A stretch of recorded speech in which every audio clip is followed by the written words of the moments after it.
Good evening सभी को, जुड़ जाओ जल्दी से सब लोग।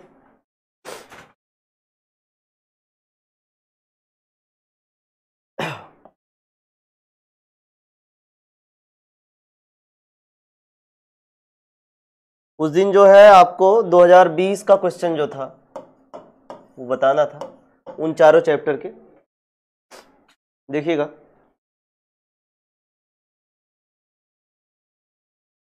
देखिए इसमें मैक्सिमम क्वेश्चन जो है वो रिपीटेड है जो कि आया हुआ है। देखिएगा, पहला वाला क्वेश्चन नंबर 1 का जो है सेकंड क्वेश्चन है, ये रिपीटेड क्वेश्चन आया हुआ है कि arrange the following in the order of increasing bond order. O2 दिया है, O2 प्लस है, O2 प्लस, O2 माइनस और O2 2 माइनस। बोल रहा है कि इसके बॉन्ड ऑर्डर के इंक्रीजिंग ऑर्डर में अरेंज करना है। तो ये जो है आपको सॉल्व कराया गया है।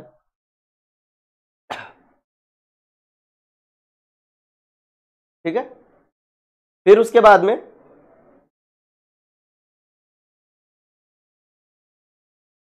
स्ट्रक्चर एंड, क्वेश्चन नंबर 4 है स्ट्रक्चर एंड बॉन्डिंग ऑफ बोरेजिन, ये भी बताया गया आपको। क्वेश्चन नंबर 7 है ना, discuss various structures of the ionic solids, ये भी बताए हैं।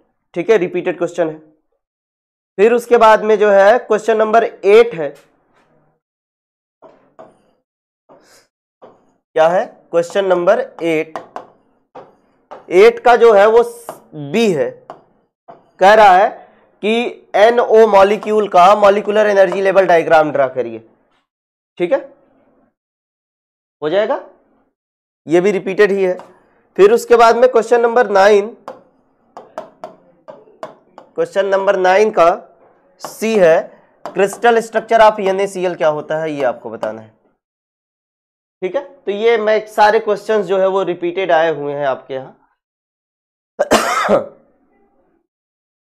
कोई ग्रुप में शायद जो है वो कोई पर्सनली मैसेज किया हुआ था कि NO2 मॉलिक्यूल का जो है एनर्जी लेवल डायग्राम कैसे बनाएंगे। तो वो जो है आपके यहाँ अगर अंसाल पेपर में दिया होगा तो ये NO2 ना होकर के क्या होगा, NO होगा। जब NO2 या तो जब दो मॉलिक्यूल से, दो एटम से ज्यादा होते हैं तो उसका जो है मॉलिक्यूलर ऑर्बिटल थ्योरी का दूसरा अप्रोच होता है, उसके अकॉर्डिंग हम मॉलिक्यूलर एनर्जी लेवल डायग्राम बनाते हैं। जो आपके यहाँ किसी भी ईयर में और रिपीटेड में पूछा गया होगा वो ये वाला पूछा गया होगा, NO2 वाला नहीं होगा। ठीक है, बात आई समझ में।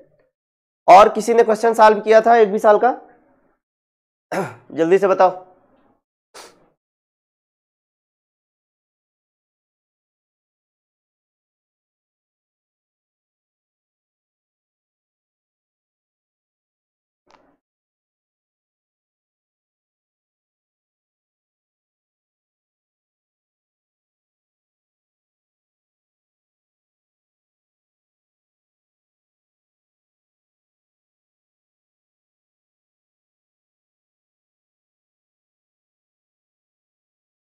क्वेश्चन सॉल्व हुए थे? और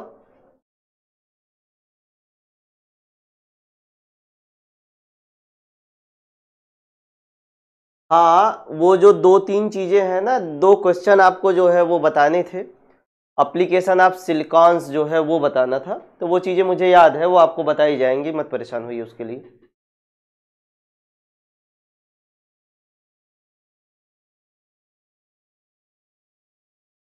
देखिए,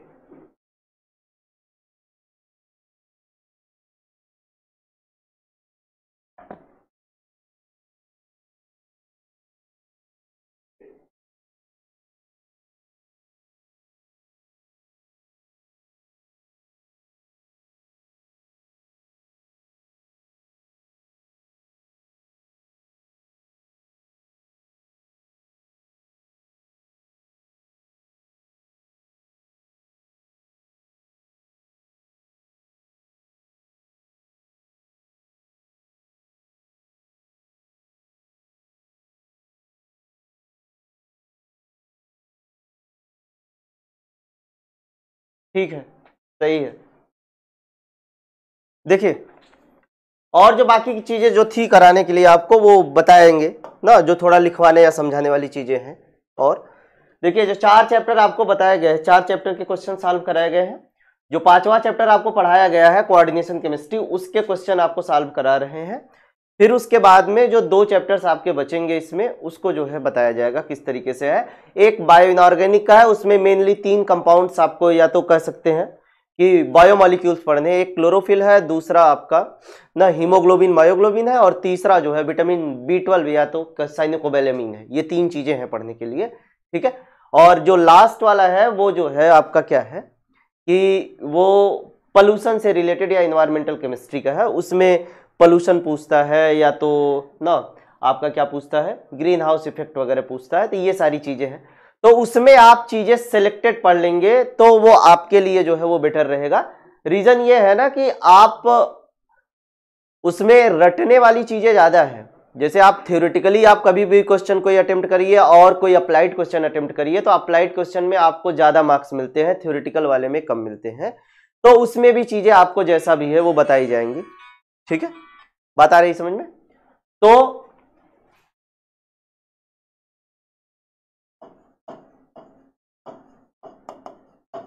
कोऑर्डिनेशन केमिस्ट्री का जो एक चैप्टर आपको पढ़ाया गया उसके क्वेश्चन नहीं सॉल्व कराए गए हैं, उसी को जो है सॉल्व कराया जा रहा है। 2014 से चालू करते हैं, ठीक है। कोऑर्डिनेशन केमिस्ट्री 2014, ठीक है। देखिए 2014 में क्वेश्चन नंबर 1 है, 1 का ए है, कह रहा है TiO2 टाइटेनियम ऑक्साइड होता है, ये कलरलेस है, कलरलेस है, लेकिन TiCl3 जो है ये वायलेट कलर का है, वायलेट कलर, ठीक है। क्या बोल रहा है? एक्सप्लेन करना है इसको 2 लाइन में या 3 लाइन में या 4 लाइन में, जैसा भी एक्सप्लेनेशन उसको लिखना है कि ये इस तरीके से होता है। बोल रहा है TiO2 कलरलेस होता है, लेकिन TiCl3 वायलेट या तो पर्पल कलर का होता है। ये आप क्यों होता है इसको बताना है आपको, ठीक है। पहले क्वेश्चन को समझ लो, फिर उसके बाद में ना लिखवाते हैं, ठीक। देखो TiO2 में आते हैं, TiO2 में जब हम टाइटेनियम के ऑक्सीडेशन स्टेट जाते हैं तो 4+ आता है। 4+ आने का मतलब यहाँ पे आर्गन, और ये क्या हो जाता है 3D0, मतलब यहाँ पे क्या रहेगा, नो डी इलेक्ट्रॉन्स, ठीक। डी इलेक्ट्रॉन्स जो है वो आपके नहीं होते। TiCl3 में जब जाते हैं तो यहाँ पे टाइटेनियम जो है वो 3+ ऑक्सीडेशन स्टेट में रहता है, तो इसमें आर्गन और ये फिर उसके बाद में क्या हो जाता है 3D1। तो यहाँ पे क्या होता है, DD ट्रांजिशन होता है। क्या होता है? DD transition. उस DD ट्रांजिशन के कारण, ठीक है, ध्यान से सुनना, TiO2 में टाइटेनियम 4+ ऑक्सीडेशन स्टेट, कोई भी डी इलेक्ट्रॉन नहीं है, इसीलिए there is no possibility of DD transition. इसीलिए TiO2 का कलर जो है वो कलरलेस होता है। जब हम टाइटेनियम ट्राइक्लोराइड में जाते हैं, TiCl3 में टाइटेनियम 3+ ऑक्सीडेशन स्टेट में होता है, तो इसमें D में 1 इलेक्ट्रॉन होते हैं, तो यहां पर DD ट्रांजिशन होता है। क्या होता है DD ट्रांजिशन में? अब चूंकि देखो, ध्यान से देखना इसमें कि ये किसी न किसी से जाकर के जो है वो कॉम्प्लेक्स बनाता है, ठीक है, किसी न किसी से जाकर के कॉम्प्लेक्स बनाएगा। ये कुछ इस तरीके से जाकर के बनाएंगे TiCl6, और यहाँ पे क्या हो जाएगा 3-, ठीक है। अब इसी का मोनोमर जो होगा वो क्या होगा TiCl3, ठीक। तो ओवरऑल ये है कि डी इलेक्ट्रॉन पाए जा रहे हैं, ठीक है। क्या हो रहे हैं? डी इलेक्ट्रॉन पाए जा रहे हैं। डी इलेक्ट्रॉन पाए जाने के कारण टाइटेनियम ट्राइक्लोराइड में क्या होता है, DD ट्रांजिशन की पॉसिबिलिटी होती है। The d electron lower set of d orbital से higher set of d orbital में जाता है after absorption of particular wavelength of radiation, और जिस कलर की लाइट को एब्जॉर्ब करता है उसी का complementary colour that is violet colour जो है वो हमें क्या होता है, अपीयर होता है द सॉल्यूशन के तौर पे। बात आई समझ में? तो इसी को आपको लिखना है, लिखिएगा, लिखिए TiO2 इज कलरलेस, सोल्यूशन करके लिखना है या तो आंसर करके, जो भी है। TiO2 is colourless while TiO2 is colorless while TiCl3 is violet in color, while TiCl3 is violet in color. TiCl3 is violet in color.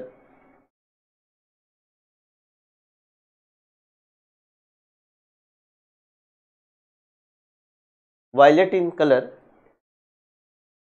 because of DD transition, या DD स्पेक्ट्रा लिख लेना, because of DD spectra, because of DD spectra.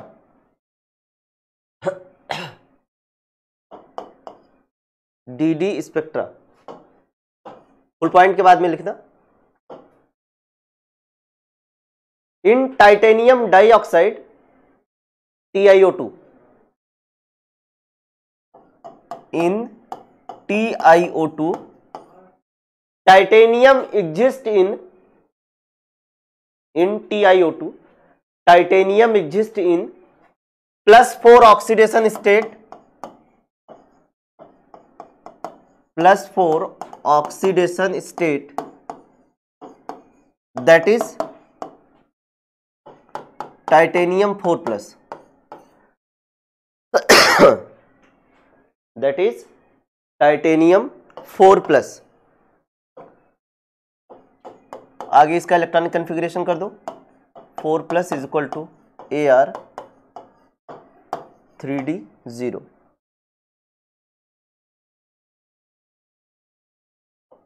That is no possibility of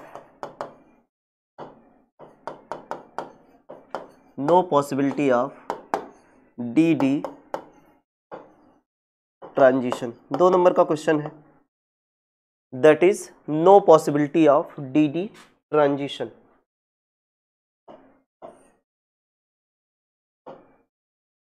एक point बना करके लिखेंगे, लिख लो इतना, फिर उसके बाद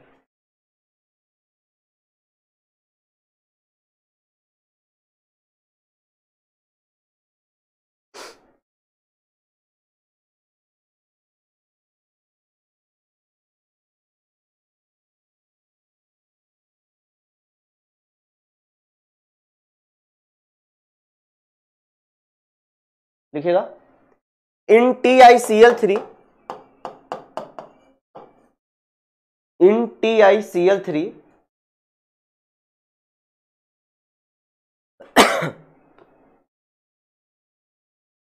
titanium exists in +3 oxidation state, that is Ti3+।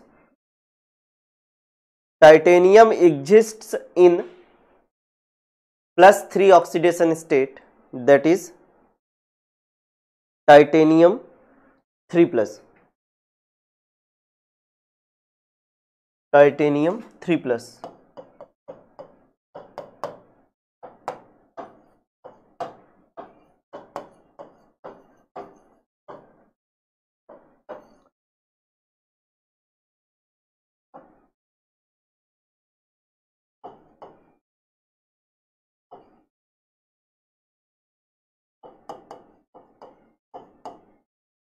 Violet color appears due to DD transition।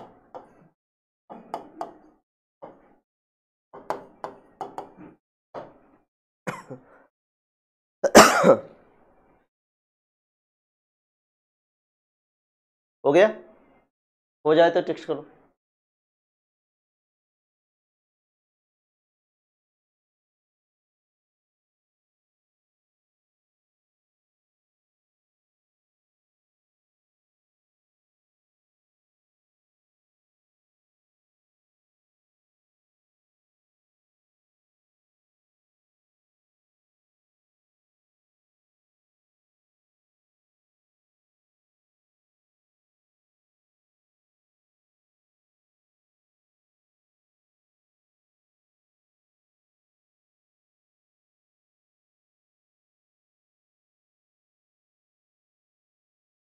हो गया।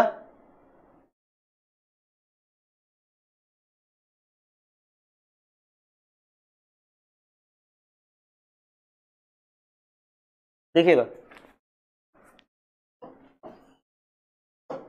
इसी में क्वेश्चन नंबर 1 का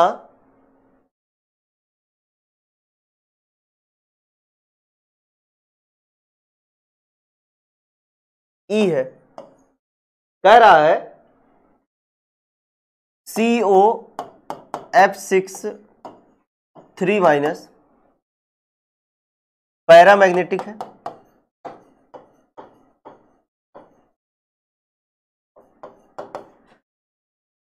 RHF6 3- डायामैग्नेटिक है। ऐसा क्यों? क्वेश्चन समझ में आ रहा है? ध्यान से समझो।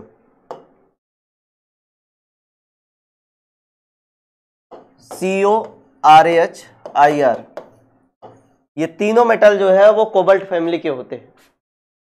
बात ये हो रही है कि COF6 जो है इसमें कोबाल्ट आपका +3 ऑक्सीडेशन स्टेट में है, लेकिन ये जो कॉम्प्लेक्स बनाता है वो कौन सा है आपका?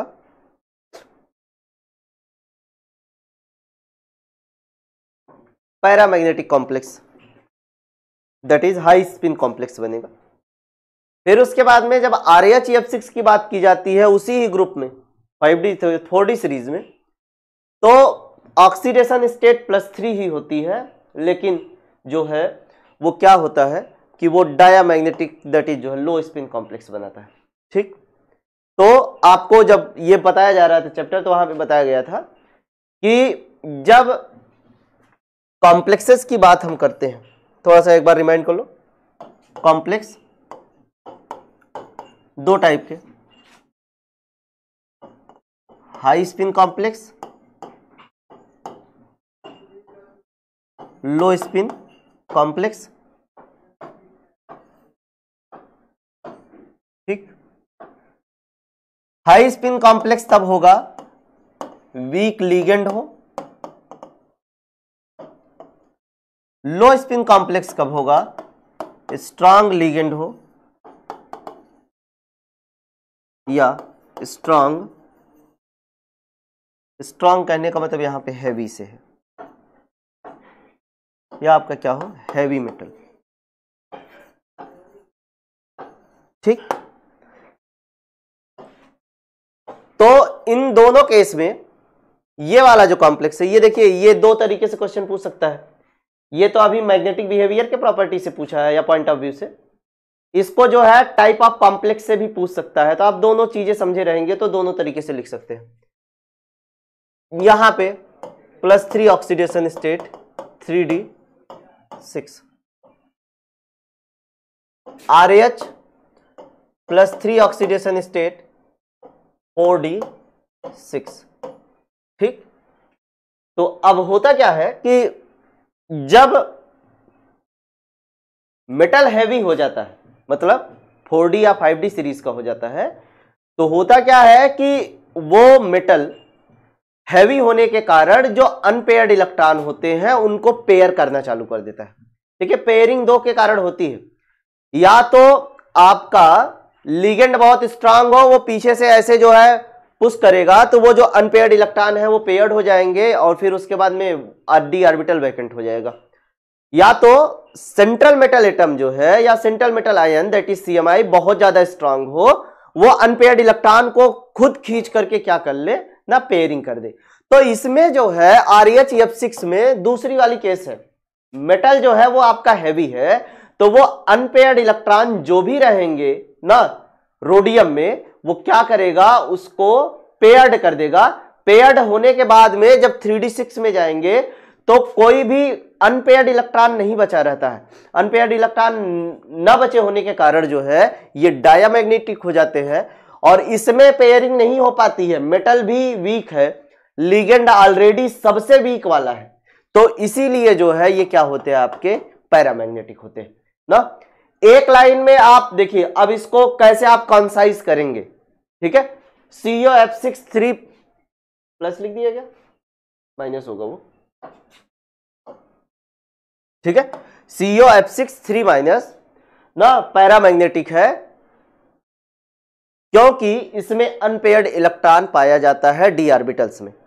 CORHF6 3 माइनस जो है डायामैग्नेटिक है, क्योंकि इसमें कोई भी अनपेयर्ड इलेक्ट्रॉन नहीं पाया जाता है। ऐसा इसलिए होता है, अब रीजन दोनों को कंबाइन करके लिख रहे हैं, क्योंकि RH जो है वो 4D सीरीज का मेटल है, जो कि हैवी मेटल होता है। तो due to the presence of heavy metal, the unpaired electrons of RHF6 3 minus ना gets paired, and there is no या there is absence of unpaired electron, वहां पे अनपेयर्ड इलेक्ट्रॉन की अनुपस्थिति है ना, सो दैट ना RHF6 बिहेव्स एज ना डायामैग्नेटिक इन नेचर, ठीक है। अब इसी को आपको एक्सप्लेन करके लिखना है। और एक चीज मैं बता रहा हूं, जो आपको टाइप ऑफ कॉम्प्लेक्स का बताया कि लो स्पिन कॉम्प्लेक्स बनेगा या हाई स्पिन बनेगा, तो इसकी केस में जब हम जाएंगे तो हाई स्पिन कॉम्प्लेक्स होगा। ऐसे भी करके क्वेश्चन दे सकते हैं, ये यहां पे हाई स्पिन कॉम्प्लेक्स, ठीक। लेकिन यहां पे जब जाएंगे तो ये क्या होगा, आपका लो स्पिन कॉम्प्लेक्स। लो स्पिन कॉम्प्लेक्स इसीलिए क्योंकि नंबर ऑफ स्पिन्स कम हो जाती है यहां पे हैवी मेटल होने के कारण, ठीक है। चलो लिखो, इसको सॉल्यूशन करके लिखो। COF6 3 minus is paramagnetic,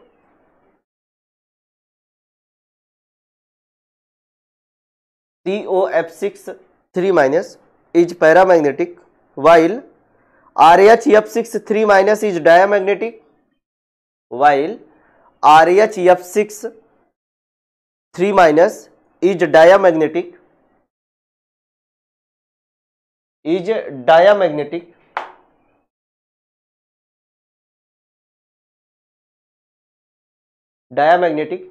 due to the presence of heavy transition metal, due to the presence of heavy transition metal ion, ऐसे पूरा लिख लेना, due to the presence of heavy transition metal ion.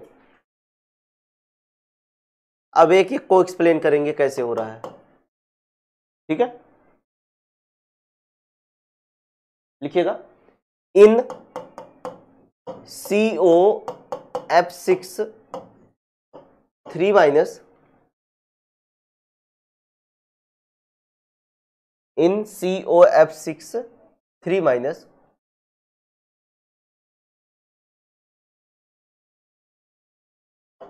Minus valence bond theory के according दिखा दीजिए,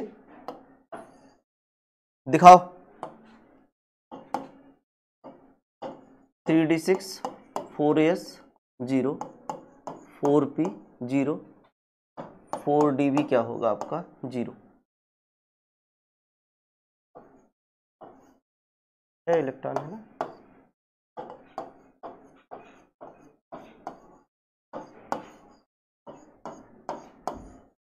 इसमें outer D orbital complex बनेगा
बनाओ।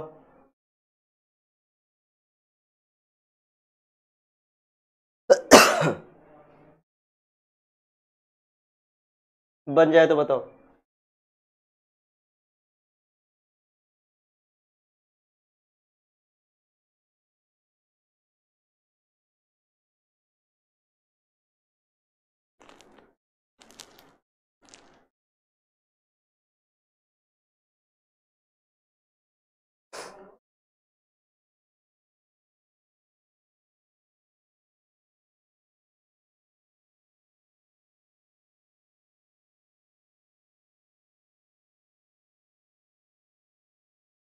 हो गया।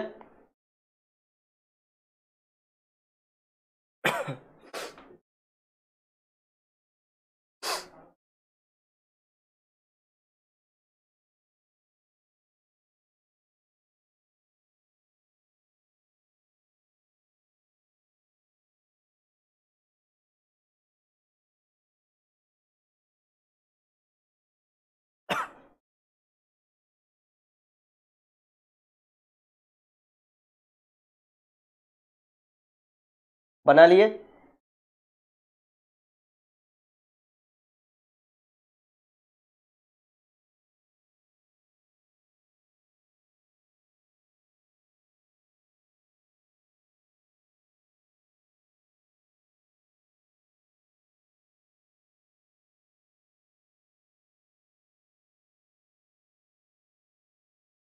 उसका भी बनाओ ऐसे ही।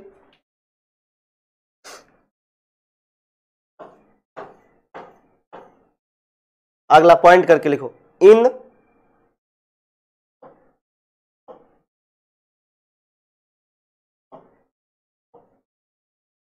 इन RH F6 3 बनाओ।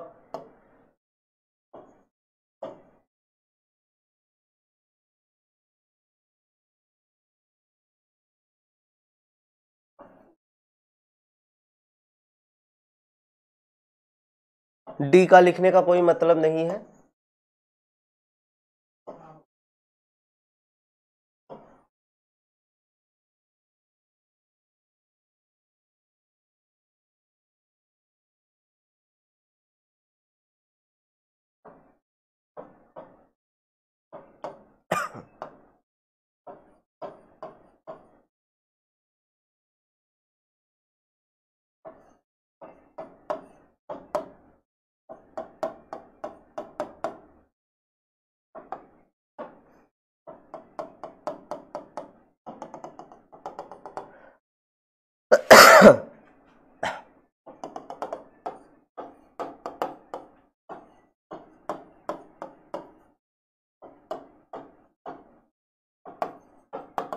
बनाइए।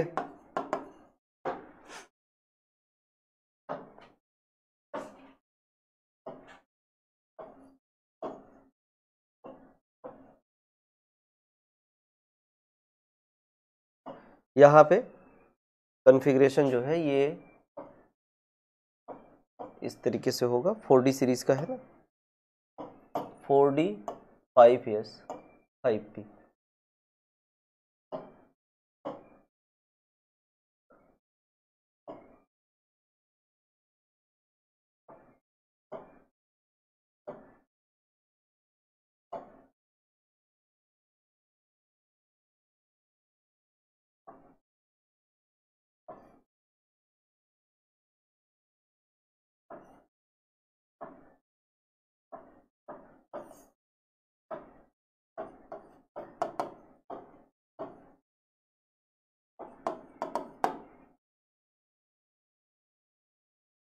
हाँ हाँ ठीक है, 4D होगा।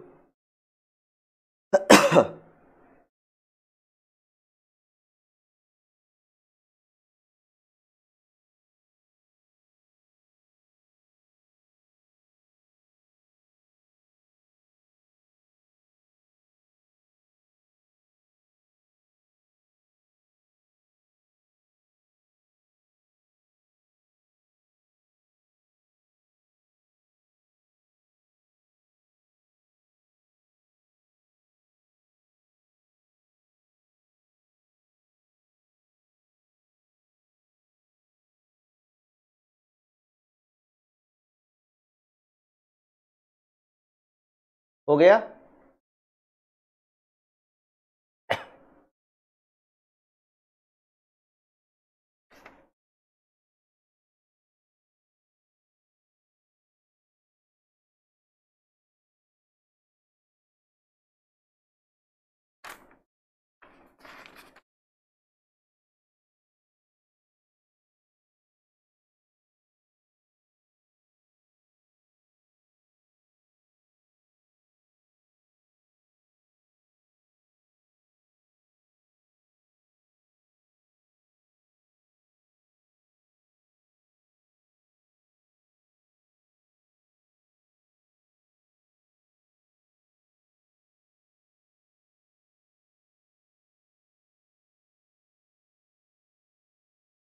ठीक, अब देखिए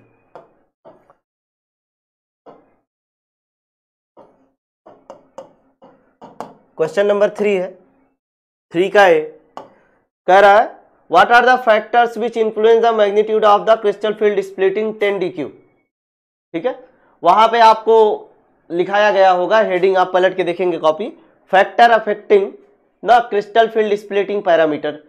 तो उसमें ऑक्सीडेशन स्टेट के बारे में लिखाया गया होगा, नेचर ऑफ लिगेंड लिखाया गया होगा, ठीक है, मेटल्स के बारे में लिखाया गया होगा। तो ये 3 से 4 फैक्टर्स हैं जो कि आपको बताए गए हैं, वही चीजें आपको लिखना है। ठीक है, आप कॉपी पलट के देखेंगे तो वहां पे लिखाया गया फैक्टर अफेक्टिंग डेल्टा ओ या डेल्टा टी लिखाया गया होगा, या तो क्रिस्टल फील्ड स्प्लिटिंग करके लिखाया गया होगा ना। तो उसमें टाइप ऑफ कॉम्प्लेक्स जैसे टेट्राहेड्रल में कम होता है, ऑक्टाहेड्रल में ज्यादा होता है। ऑक्सीडेशन स्टेट जितना ज्यादा होगी क्रिस्टल फील्ड स्प्लिटिंग उतना ज्यादा होगी। ठीक है, नेचर ऑफ लिगेंड में आपको स्पेक्ट्रोकेमिकल सीरीज बताई गई, स्ट्रॉन्ग लिगेंड रहेगा तो क्रिस्टल फील्ड स्प्लिटिंग ज्यादा होगी ना, वीक लिगेंड रहेगा तो क्रिस्टल फील्ड स्प्लिटिंग कम होगी। तो ये सारी चीजें आपको बताई गई हैं, आप उसमें से लिखेंगे। इसका जो बी वाला है, बी वाला कह रहा है arrange the following complex ions in their increasing 10 DQ values. ठीक है, इनकी 10 DQ वैल्यू के अकॉर्डिंग जो है इनको हमें अरेंज करना है। क्या क्या दिया है, Cr NH3 6 3+ Cr H2O6 3+,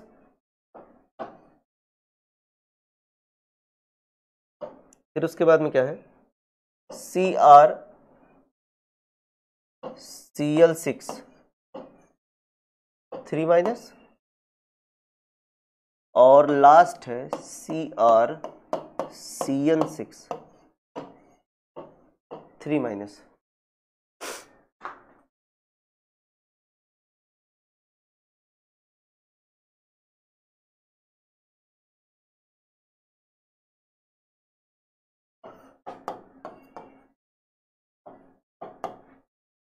हर एक में क्रोमियम 3+ ऑक्सीडेशन स्टेट में होगा, इसमें 4- दिया होगा शायद,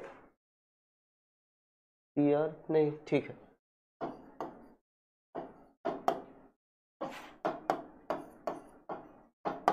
ठीक, स्पेक्ट्रोकेमिकल सीरीज के अकॉर्डिंग आपको बताया गया कि ये जो चारों लिगेंड्स दिए गए हैं ना, Cn- है, Cl- है, H2O है और NH3 है। तो सबसे ज्यादा जो वीक होगा इसमें दिए गए वाले में से वो कौन सा होगा लिगेंड आपका, Cl- वाला। ठीक, फिर उसके बाद में कौन होगा H2O, फिर उसके बाद में कौन होगा अमोनिया, फिर उसके बाद में कौन होगा Cn-। ठीक है, जितना स्ट्रॉन्ग लिगेंड रहेगा क्रिस्टल फील्ड स्प्लिटिंग उतनी क्या होगी, ज्यादा होगी। ठीक है, जितना वीक लिगेंड रहेगा क्रिस्टल फील्ड स्प्लिटिंग उतनी क्या होगी, कम होगी। ठीक, इसमें जो है हम फर्स्ट सेकंड थर्ड करके डाल दे रहे हैं, उसी अकॉर्डिंग नंबरिंग कर देंगे, ऑर्डर आप उसी हिसाब से दीजिएगा। ठीक है, फर्स्ट सेकंड थर्ड और ये फोर्थ। ठीक है, तो सबसे कम जिसमें पाया जाएगा थर्ड, फिर उसके बाद में सेकंड, फिर उसके बाद में फर्स्ट, फिर उसके बाद में फोर्थ। ये ऑर्डर होगा 10 DQ का, ठीक है। लेकिन लिखना कैसे है ये चीज आपको बताई जा रही है कि स्पेक्ट्रोकेमिकल सीरीज के अकॉर्डिंग जो है Cn माइनस जो है वो 3 के बाद में फर्स्ट D1 से D2 तक बनाना होगा।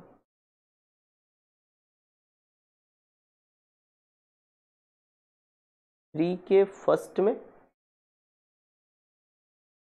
उसमें D1 से D10 कहाँ है वैभव? वो CFSE थोड़ी ना कैलकुलेट करना है आपको, आपको बस फैक्टर्स लिखने हैं उसमें। क्रिस्टल फील्ड स्टेबलाइजेशन एनर्जी के बारे में नहीं बताना है कि ये इस तरीके से होता है। क्रिस्टल फील्ड स्टेबलाइजेशन एनर्जी अलग से हेडिंग है। फैक्टर्स में ऑक्सीडेशन स्टेट होगा, टाइप्स ऑफ लिगेंड होगा, हाई स्पिन लो स्पिन कॉम्प्लेक्स होगा, ये सारी चीजें होंगी, ठीक है। बात आ रही समझ में? जितना ज्यादा स्ट्रांग लिगेंड होगा स्प्लिटिंग ज्यादा होगी, मतलब डी की वैल्यू उतना ज्यादा होगी। जितना वीक लिगेंड होगा डी की वैल्यू उतना कम होगी, ठीक है। लिखिएगा, according to spectrochemical series, according to spectrochemical series, spectrochemical series, according to spectrochemical series Cl minus, according to spectrochemical series Cl minus and water ligands are weak ligands, Cl minus and water ligands मतलब H2O ligands are weak ligands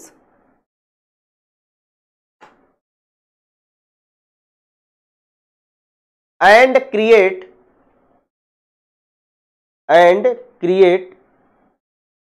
less crystal field splitting and create less crystal field splitting, less crystal field splitting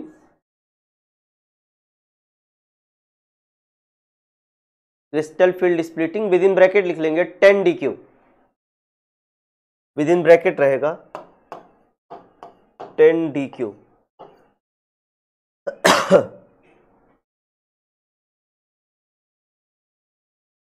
ठीक है। Full stop के बाद में ammonia and Cn minus ऐसे लिखेंगे NH3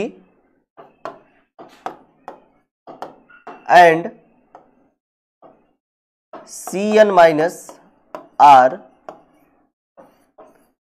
ammonia मतलब NH3 and Cn minus are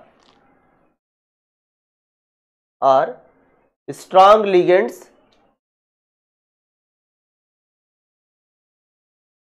strong ligands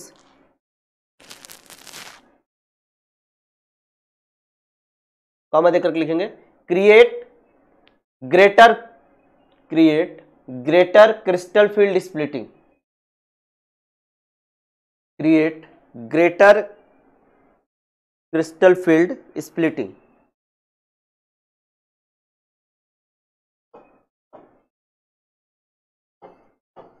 crystal field splitting,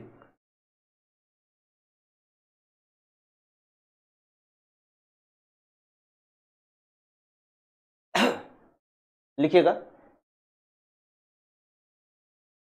in the given complexes, in the given complexes, ये पूरा चारों कॉम्प्लेक्स आप लिखिएगा। ये जो चारों कॉम्प्लेक्स है उन्हीं को फर्स्ट सेकंड थर्ड फोर्थ करके नाम दे दीजिएगा।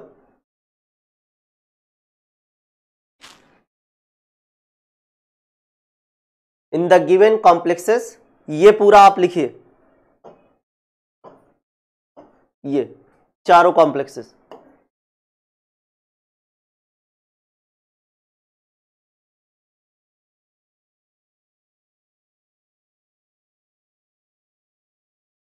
हो गया? हो जाए तो फिर बताओ।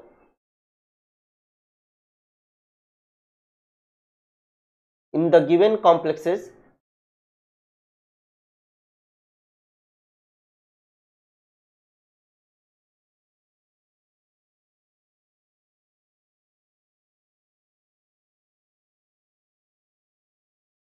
हो गया।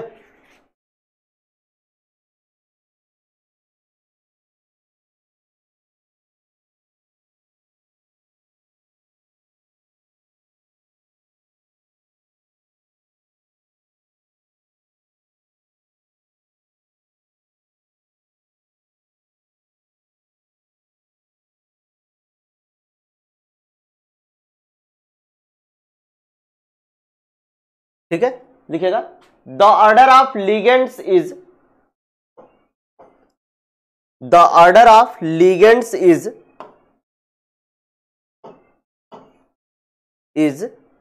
ये वाला आप बनाइएगा, Cl माइनस का सबसे ज्यादा, ओ सॉरी Cl माइनस का सबसे कम, फिर वाटर का, फिर अमोनिया का, और सबसे ज्यादा जो है वो किसका है, Cn का।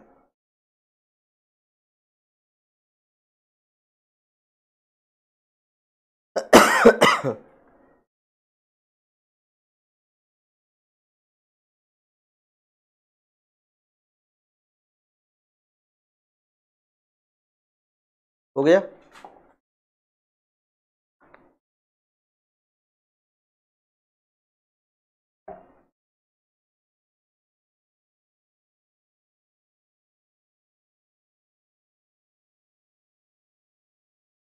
So the order of crystal field splitting is, so the order of crystal field splitting,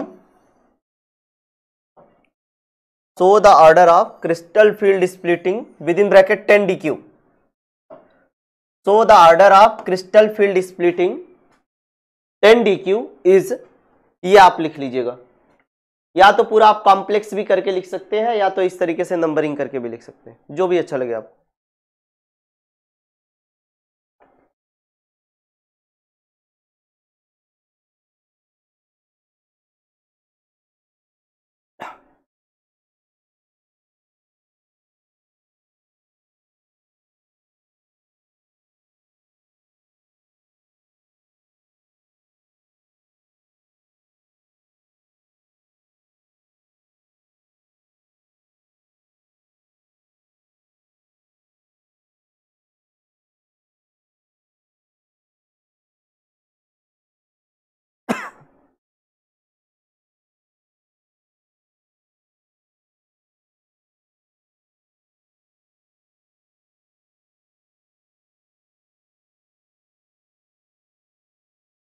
हो गया।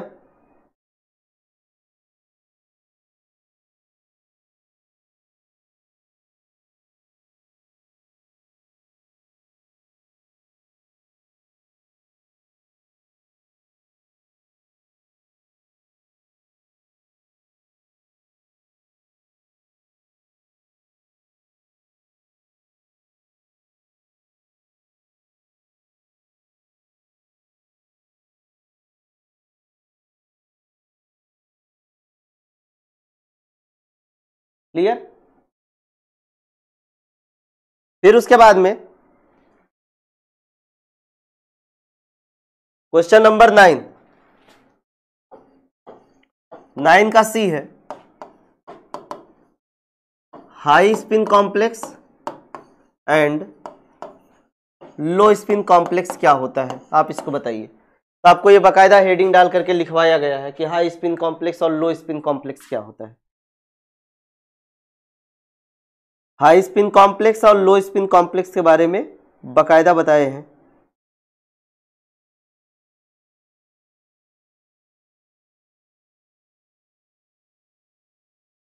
हो जाएगा ना।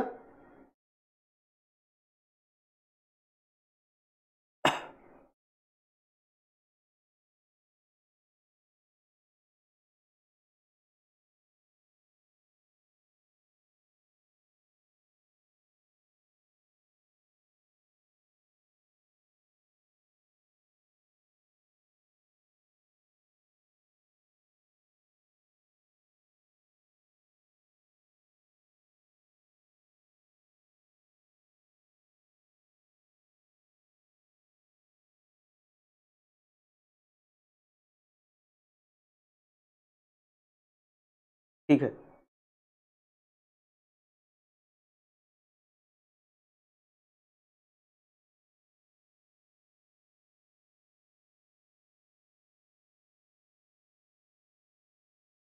देखिएगा 2015।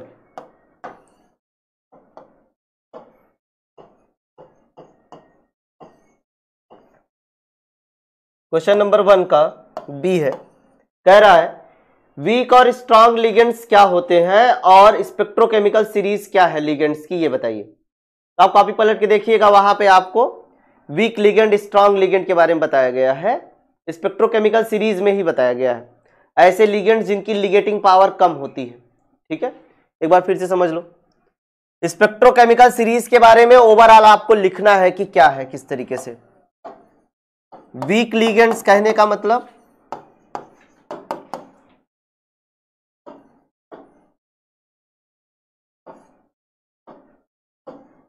स्मॉलर लिगेटिंग पावर,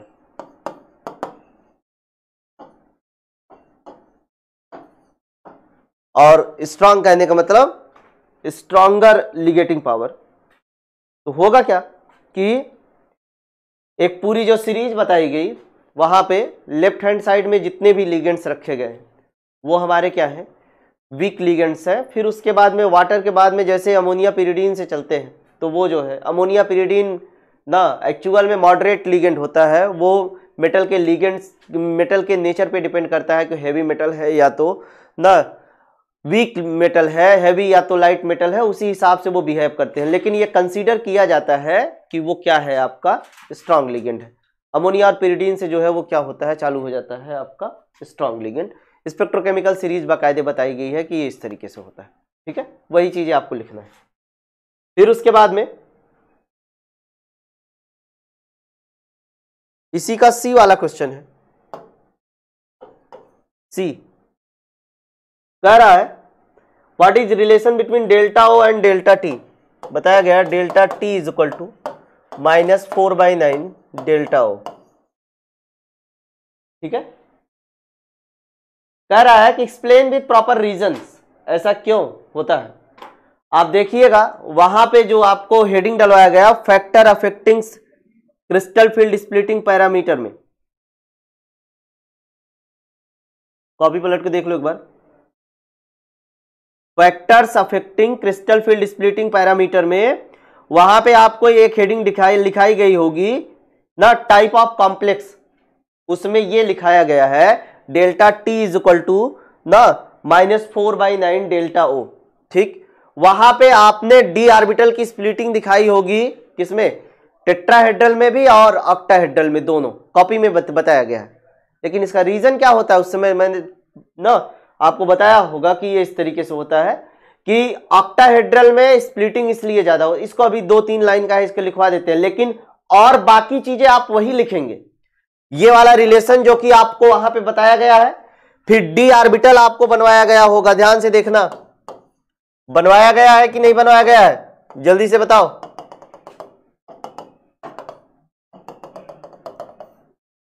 ऐसे करके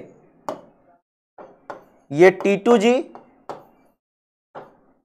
EG, ये T2G, ये EG, यहां पे E और ये T2, ये पूरा स्प्लिटिंग पैरामीटर कितना, डेल्टा T, और ये वाला कितना, डेल्टा O।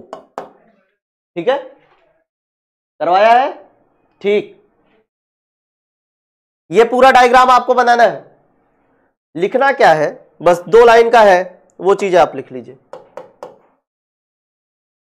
लिखिएगा the octahedral complexes have greater crystal field splitting,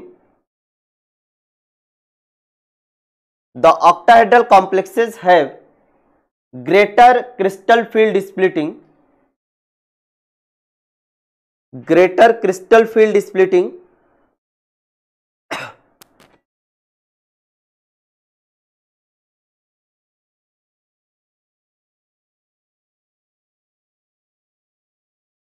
greater crystal field splitting because of high coordination number,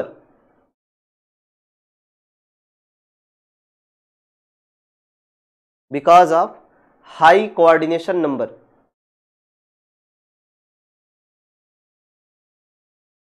high coordination number,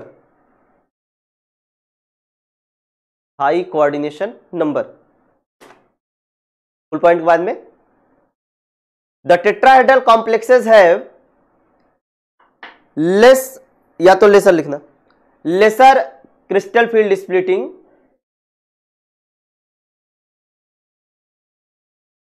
laser crystal field splitting due to lower, due to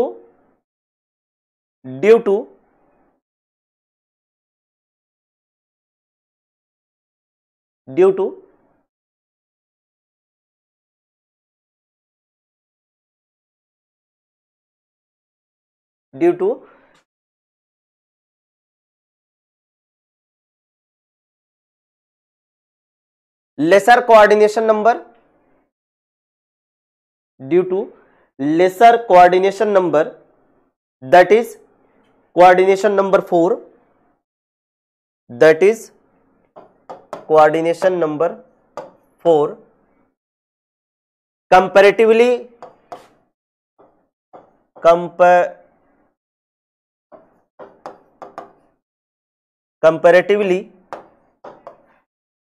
octahedral complexes,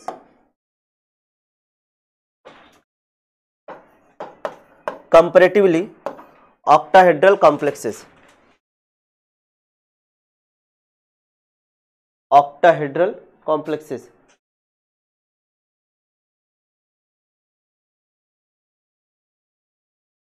एक last है, इसको जो है आप जब D transition आप पढ़े होंगे, इसका जो है 1 का डी वाला क्वेश्चन है, कह रहा है TiH2O6 3+ जो है वो पर्पल कलर का होता है, ऐसा क्यों होता है ये आपको बताना है। तो जब आपको डी ट्रांजिशन बताया गया था वहां पे इसी का एग्जाम्पल लेकर के बताया गया है, ठीक है। तो आप वहां पे डी ऑर्बिटल की स्प्लिटिंग को दिखा देंगे और कैसे इलेक्ट्रॉन T2G से इजी में जा रहा है, फिर वहां से यहां पे आ रहा है, फिर उसके बाद में ना ये क्या करता है कि मेटल जो है या तो कॉम्प्लेक्स जो है ना रेडिएशन को एब्जॉर्ब करता है और इसी के जो है कॉम्प्लीमेंट्री कलर पर्पल कलर को जो है वो रिप्रेजेंट करता है। तो ये जो डी ट्रांजिशन आपने लिखा हुआ है तो उसमें ये बकायदा ये एग्जाम्पल लेकर के लिखाया गया है। तो आपको पूरा डी ट्रांजिशन नहीं एक्सप्लेन करना है, ऑर्बिटल का वो जो डायग्राम बनाना है और फिर उसके बाद में जो किस कलर की लाइट को एब्जॉर्ब करता है और अपीयर कौन सा उसी का कॉम्प्लीमेंट्री होता है, ये चीज लिखनी है आपको, ठीक है। कर लेंगे ना इसको, हाँ। और इसके आगे वाले जो क्वेश्चंस है वो नेक्स्ट वाले लेक्चर में जो है वो ना सॉल्व कराएंगे। आज के लिए इतना ही रहेगा आपका, ठीक। धन्यवाद सभी को।